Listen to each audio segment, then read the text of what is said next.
On the questions related to kind of how long someone has perhaps had excessive adiposity, was it something that they kind of had early in life? Was it something that came after pregnancy? What's the significance of that? So as a clinician, I understand you're asking that for obviously an important reason.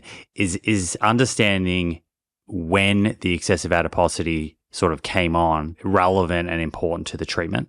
Yes, and I think one thing I really didn't mention is part of the history, which is an important answer to your question is, have you tried to lose weight and how many times have you lost more than 5% or 10% of your body weight? And were you able to maintain your weight loss? And often they can't, and why? So this gets more directly to your question. The brain really probably has a fat stat. That means there's a place in the brain that knows your body composition. And there's tremendous evidence of overfeeding studies over finite periods of time, months to 6 months, where people lose all their weight after they've been overfed. And so we know we don't force feed people to excess body weight, but over years and perhaps 5 to 10 year intervals, if excess body weight continues to occur and ultimately then plateaus, I think in the environment that we live in, which is one of basically energy dense foods that are cheaper and more available and also not much physical activity, we settle into a body weight that reflects starvation benefit. In other words, if there's a lot of data, Simon, that relates to like World War I data, which is not very replete, but it's there, but World War II data during the Dutch famine, and also the IRA starvations in Northern Ireland. These guys that went behind bars and didn't eat at all for days and weeks and months, the fatter they were, more obese they were when they went behind bars, the longer they lived. So excess adipose tissue has a survival advantage in environments in which there's not much food. Now, that doesn't mean developing obesity is a good thing in the world we live in. It's not. It has risk for disease and ultimately mortality related to it. And by the way, the data that we're sharing ultimately with the literature has mortality data as it relates to these new definitions. But back to the question. So after a certain time of weight stability, I think that's why it's so hard for people to lose weight, because the brain is happy where you're at and losing weight's hard enough. And we know from people who diet repeatedly, they can lose some weight, but over time they regain it. We'll talk about things they can do to maybe prevent that weight regain, but we'll stop there for a second. But ultimately, over time, they regain the weight because the brain seems to be unhappy with losing fat mass after you've, in fact, regulated your body to a higher fat mass.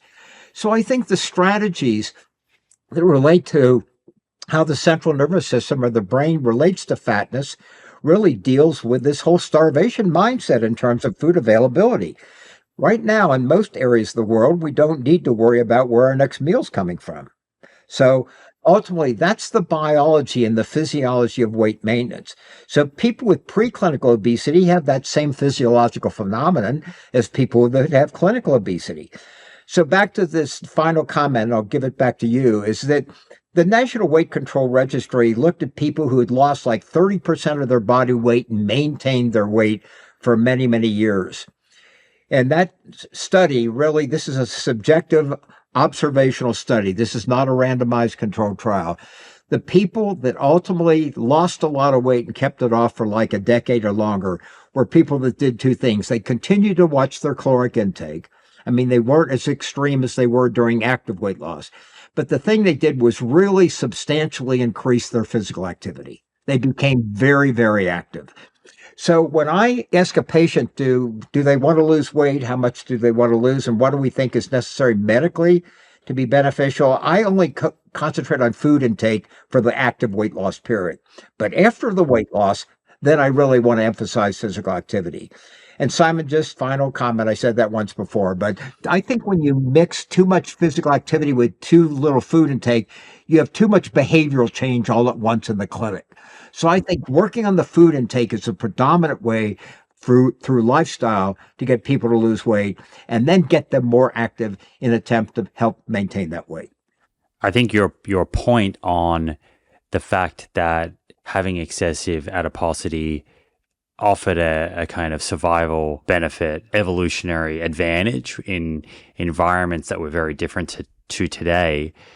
Actually, when I hear that, it's like a reassuring message in some ways, because it kind of speaks to, if someone's really struggling with this, like that their biology is not broken.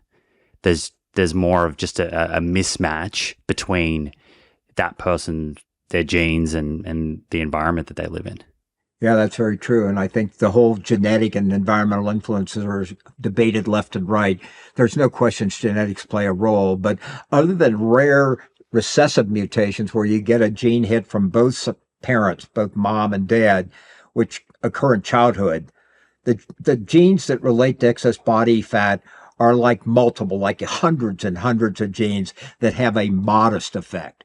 But genetic mutations that affect like the leptin pathway, which is a protein made by adipose tissue, or affect certain brain nuclei that have hormones that are sensed and mechanisms that relate to body fat presence and maintenance. Those kinds of mutations occur in childhood, and then kids are very obese. So those kids can be diagnosed at age 1 or 2. So those are rare recessive mutations, but the genes that relate to excess body fat are numerous and have minimal effects. But when they add all together, there's no question of the genetic influence. And secondly, if you look at twins, the overfeeding studies done in twins by Claude Bouchard show that twins tended to gain the same amount of weight when overfed 1,000 calories for months. And the twins lost the same amount of weight. And ultimately, if you look at family studies, which are just looking at lineages of weights and families, the genetics are there, no question. The problem with familial data is you have the environmental influence that impact the family too, and that's hard to sometimes to dissect the importance of one versus the other. But we know that both genetics and environment are involved, and to ignore one or the other is a mistake. Is it genetics that explains, to your earlier point, why some people have a higher, greater propensity to store fat centrally at a given body weight versus other people who store, more of their fat subcutaneously? What explains that? Because that seems to be particularly relevant to at least the metabolic consequences that can come with having excessive weight.